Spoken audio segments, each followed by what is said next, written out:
Once again, I welcome to another beautiful episode of The Conversation, and of course, to CITYRIDE magazine. And my name is Kezi Michi. And today we'll be talking about a very important topic. How can the youth be politically useful in the country? But I won't be doing that alone, so stay with us after the break. We'll get to meet our guest.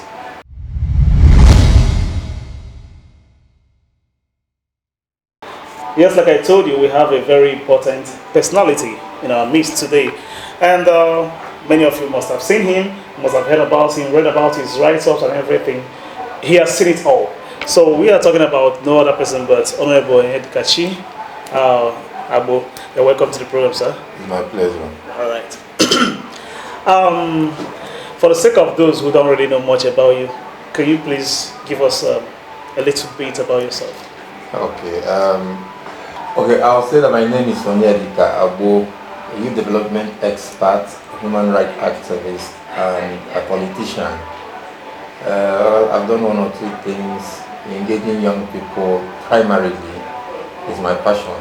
So that's what I'd like to introduce myself as. Yes, Honorable, before we continue, let's quickly take a look at the voices from the street.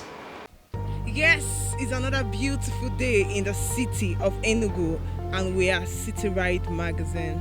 Stay with us. My name is Chidema Namene.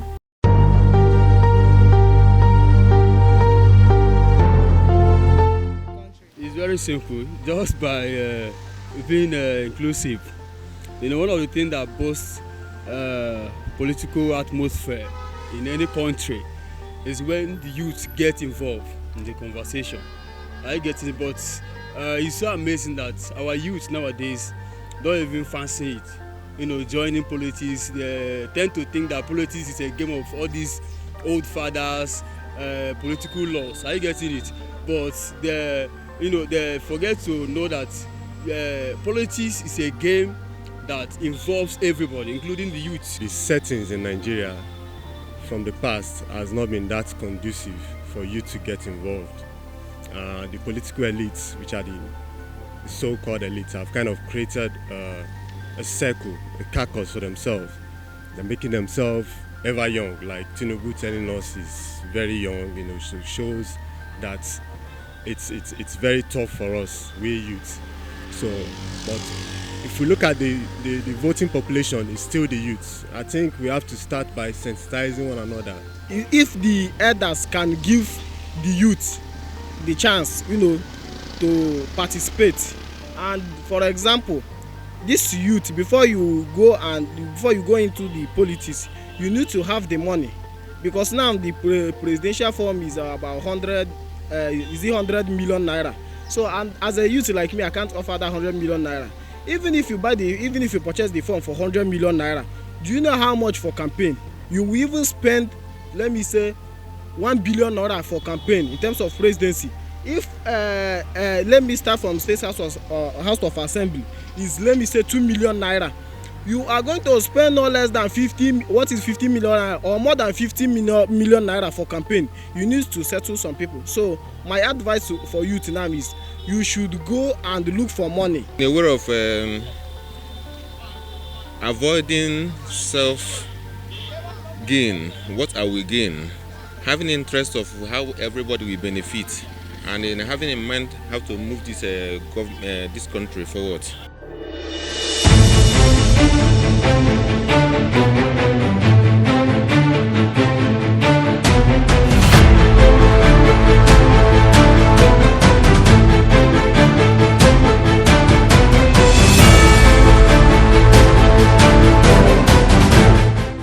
All right. Now that you have mentioned that you're a politician, so to a layman, what is actually politics?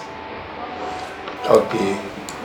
Politics in the lay language is simply the process or system, activities that produce leaders, that not just every other leaders, or leaders that take charge of government. So if I have to put it in one simple way, it is the process of electing or selecting leaders that will manage government affairs.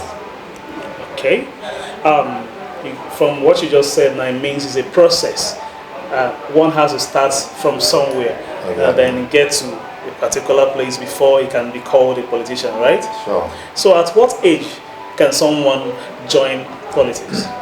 Okay, joining politics is different from getting interested or knowing. When you are in primary school, the peripheries will be taught like in social studies. When you get into secondary school, normally our constitution recognizes 18 years as entering into adulthood, at which you can register to vote and be voted for. But I encourage people to, especially parents and guardians, to start activating the interest of their children at the age of 15, so that within the 3 years of studying, getting acquainted, by the time they are turning 18, they won't be asked or pushed to go and get registered and start getting involved, because the lack of involvement of young people is the main reason why we are in the mess we have found ourselves, especially in the southeast. All right. Lack of young people's involvement is the major cause of our crisis, our problem in the southeast. Exactly. Now, how can the youth be politically active, useful? Not just active, but useful. Okay, in a number of ways. One, it can be useful if you're part of the reasons why votes increase. I can't remember exactly, but I know that the margin by which the current governor of Enugu State won was very minute, very small margin compared to even the registered voters. And then when you look at the population of people in Enugu State, you see that over 80% of the people are not even registered. Are not on the voters register show. So the first step is being part of the reason. If we have 50% of the people living in Enugu today registering to vote, I can assure you, even if they make a wrong choice, it will be a demonstration to whoever they have chosen to know that the people actually gave you this mandate. But in a situation where just very few people come out on the polls, and then the politicians use their manipulations to write whatever they like, and people get into offices, they don't owe you anything. That's one. And the second one is to be aware. Because if you're getting involved in something you're not well detailed about, you make a lot of mistakes. Even till today, a lot of people are considering who to vote and who will win based on the antecedents and stories of the past. Okay. They're not even saying, is this person credible? They say, okay, is this the person they have brought out? And not even that. Some people will think about, is our own son. That's our own turn. It's our own son to go without asking if the person is the right man for the job. In as much as this our own turn thing, which is practically generalized as zoning, is not bad. I've always said it in time and time again. I'm not an advocate of zoning, but zoning is not a bad thing, because it gives opportunity for everybody involved to have their turn to get to lead. And then when it gets your turn, not just is our son. For instance, in Enugu now, it's supposed to be the turn of Enugu East Senatorial District, but the question is, who are they producing? The person they are trying to bring out, the godfathers are bringing out, is it the best? Imagine coming into a local government, and you say, this community have not been the local government chairman, so we are going there. And you have professors, apart from the academic qualification, yes, people who you know that they are endowed upstairs. With questionable characters. Exactly. You know, you leave the people who are skilled, who are well read, who are creative. You have them. Antecedents have spoken for them. And you go and get a motor packed out and say, oh, this person will be loyal to me. So that is why it seems as if zoning is not actually a good thing. And that is why young people should get to know. So that eventually when they bring out such a person with your multitude of votes, you will reject him at the polls. Now, coming to that, if you recall the video we just watched about the people on the street, some were saying that this not too young to run bill is as useless as it is, just because you are not too young to run, but you are too young to afford the nomination price tag on nomination form. For instance, some party paid their own at 100 million, some 40 million, and all that. So, if we cannot afford the money, is it not as good as useless? Because it's just, how do I put it? Giving you something, just like when your pet is dead, they're still telling you to keep your pet. You can still keep it as a pet. You know you are not too young to run according to the constitution, but you cannot afford it. So what's the alternative to that? You know, it's very ridiculous how young people of Nigeria complain about everything. What's your interest in buying 100 million naira form? You haven't did a test running in your councillorship level. You haven't done local government. You haven't done even state house of assembly. You haven't even done other. And people, everybody's complaining. Is that party selling 100 million? Are they the only party in Nigeria? Young people of Nigeria of the southeast have the number, and they have not realized that. Even if they give you another bill, turn it into a law and say, oh, young people can always come and run free. Will they come? People are busy talking about, there are parties that are giving their funds free. There are parties that are saying, yes, once you're 35 and below, from 18 to 35, come and pick our funds free. And I checked and found that even here in Enugu, nobody is picking their phone. Don't you think it's about dissemination of information? Probably they are not aware or informed. Yeah, I was talking with somebody yesterday about this information thing, and then not knowing that you can register to vote, you can register online. And the person saying the people don't know. So who do you blame? So I remember while growing up, we have orientation agency and some other ministries that goes to the grassroots to enlighten the people and make them to be more aware. Why is it not happening again? It should also bother you that Enugu State has always ranked last, sometimes second to the last in voter registration. Wow. The question should also be, why are we always the last? We have successive leaders that have traded on the ignorance of the people, and they see it's important that they don't know.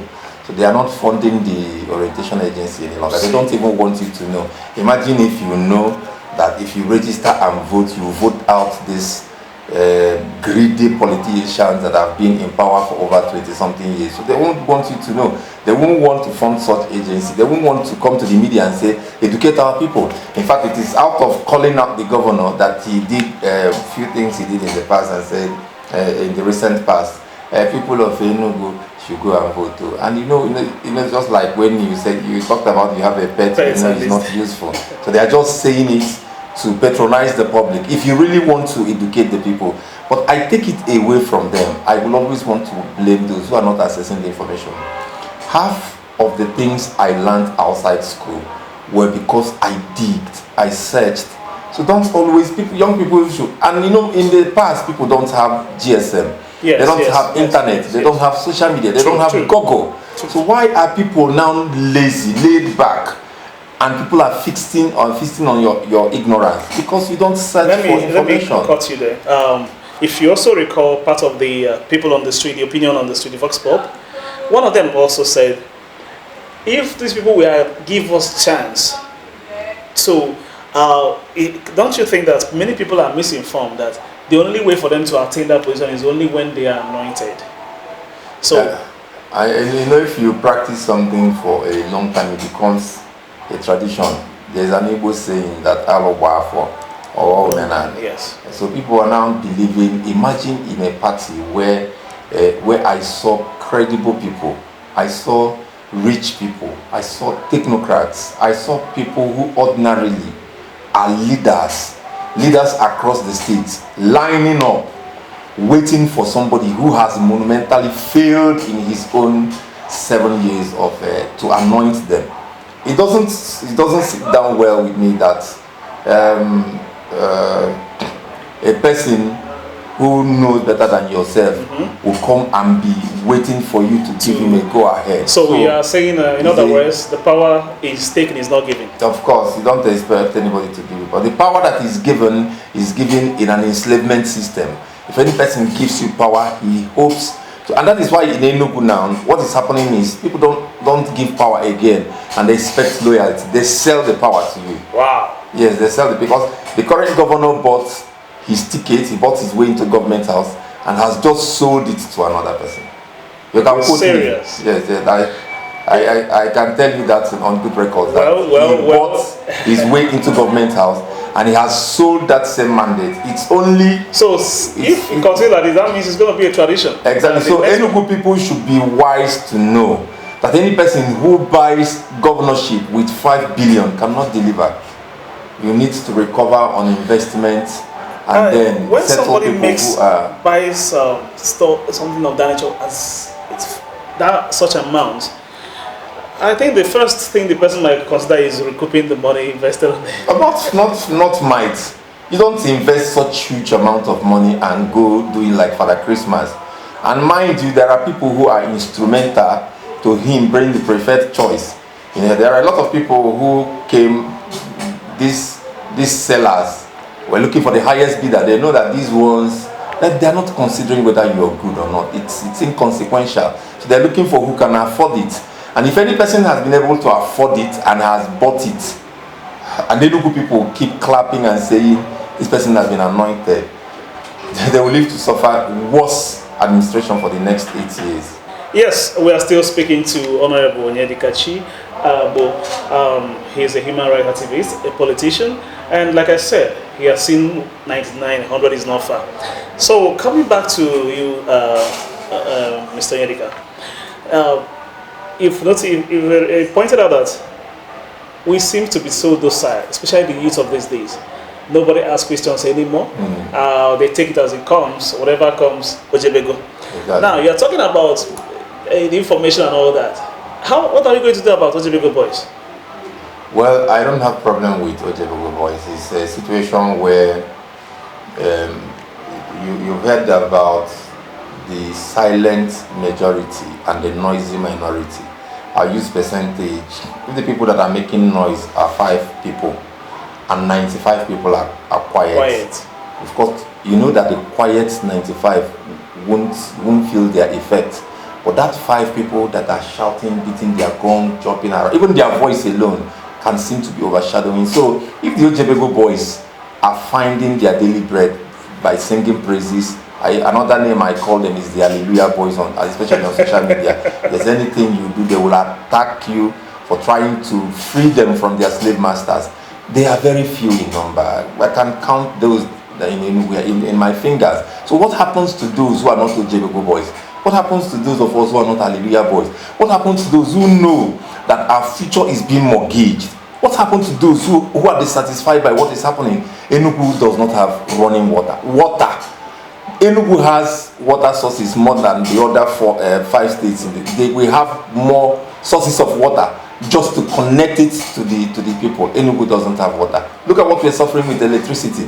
You can talk the rest, and this is a security thing. And young people are keeping quiet. That's why sometimes when they complain, I'll ask them, what are you bringing to the table? You that is complaining. Exactly. You keep quiet exactly. And you think things will change. They will never change. Yes, like I said, I've interacted with some of these young people out there, and some has been, how do I put it, been brainwashed into believing that thuggery and snatching of battle buses is actually being useful in politics. After all, you are delivering to your master. So, since it's about being useful, and they are being useful to some other person, would you say that thuggery is also a means of feeding yourself, finding your daily bread? If you want to consider it that way, you will also applaud those who are stealing, because even pocket pickers in Obuete, once in a while they pick somebody's phone and they will run away. Is that they're being useful to themselves? Even people who do all sorts of crime, you understand? So it's so painful that in 21st century, when the world is talking about building spaces in the moon, young people are inventing innovative items. In Nigeria, in Enugu of Southeast, we're still talking about thuggery. We still see former governors, sitting senators walking around with thugs that will use iron and break somebody's head, and they are asking for the mandate of these people whose head they are breaking. It's very painful, and most of the times I ask the question of if I'm actually in the wrong planet. You know, young people around there don't seem to be. I think it's about you see, the first instinct of a human is survival.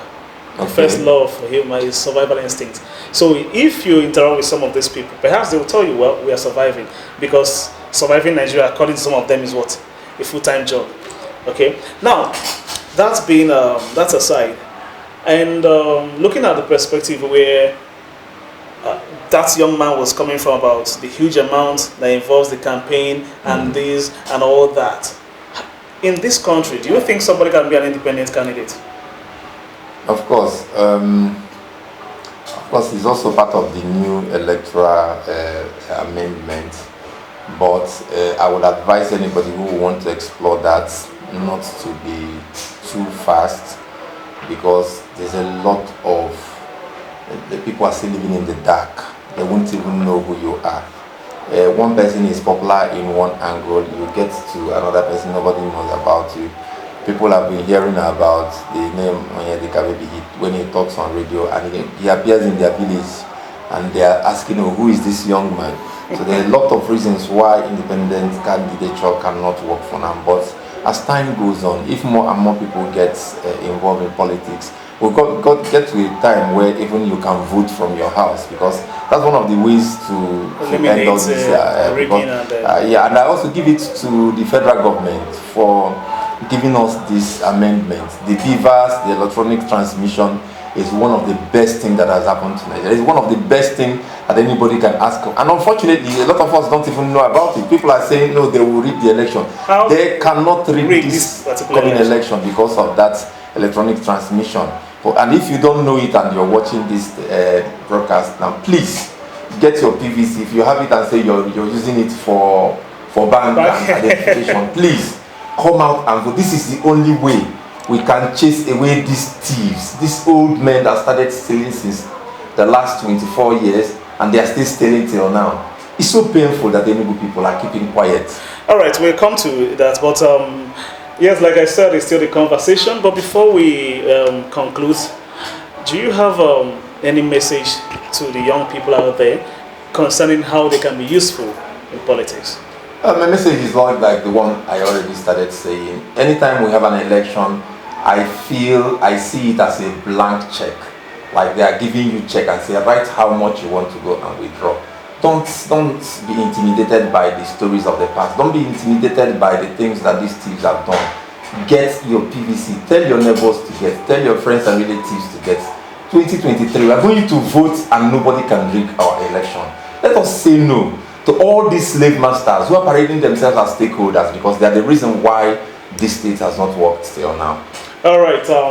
Thank you for coming on the show.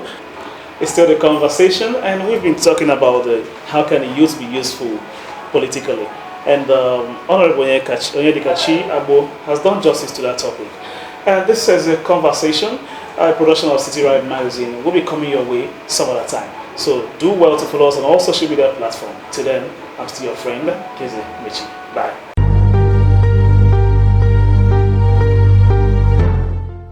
Are you worried about what is going on in our world today? Are you tired of sitting on the fence, watching from a distance and wishing that things could be different? Perhaps you are overwhelmed by the challenges of life, or thinking of how to start up something to make ends meet, or even overcome a habit? Then let's talk about it. Join the conversation with Keze Michi on Facebook at CITYRIDE magazine. Whatever your story is, let us have a conversation.